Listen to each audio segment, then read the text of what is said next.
బాట.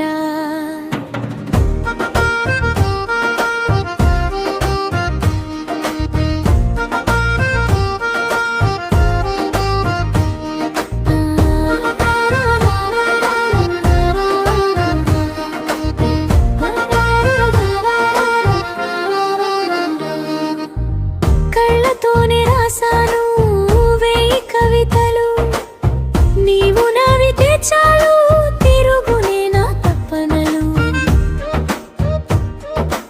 అద్దంలో నా రూపం నీలాగే కనిపిస్తుందే, గాలిలో నీ పరిమళం నన్ను చుట్టేస్తుందే. అడగక ముందే ఇచ్చాను నా ప్రాణం నీకే, దూరంగా ఉండలేను ఒక్క క్షణం కూడా. నీకు చెప్పేస్తున్నా ఈ రోజే